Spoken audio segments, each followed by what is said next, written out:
প্রতিযোগিতামূলক পরীক্ষায় আমরা কিভাবে কারক চিহ্নিত করব। চলুন আমরা সহজেই কিভাবে কারক চিহ্নিত করা যায় সেটা দেখে নিই। প্রথমে আসি আমরা কর্তৃকারক নিয়ে।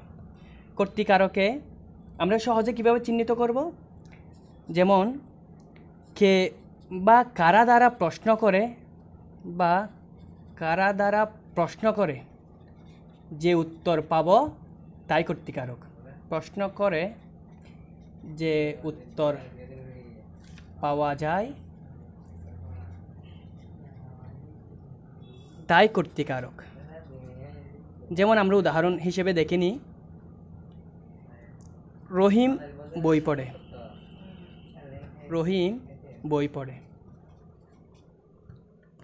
এখন এখানে আমরা যদি প্রশ্ন করি কে বই পড়ে, এক বাক্যে চলে আসবে রহিম বই পড়ে। এখন কে বা কাকে দ্বারা প্রশ্ন করলে কিংবা কারা দ্বারা প্রশ্ন করলে যে উত্তর পাওয়া যায় তাই কর্তৃকারক। এখানে কে বই পড়ে, রহিম বই পড়ে। আমরা কে দিয়ে একটা উত্তর পেয়ে গেছি। দ্বিতীয়ত আসছে কারা দ্বারা।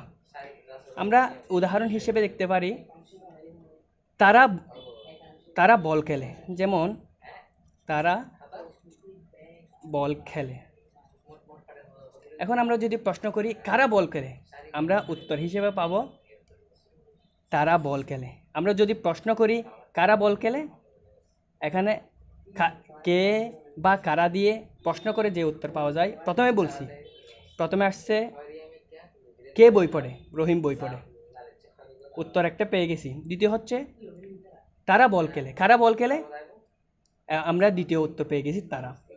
এখানে কর্তৃকারক একদম সহজেই, যদি আপনারা মুখস্থ পরীক্ষা চিহ্নিত করতে চান এবং উত্তর দিতে চান, তাহলে কে বা কারা দ্বারা প্রশ্ন করে যে উত্তর পাওয়া যায় তাই কর্তৃকারক।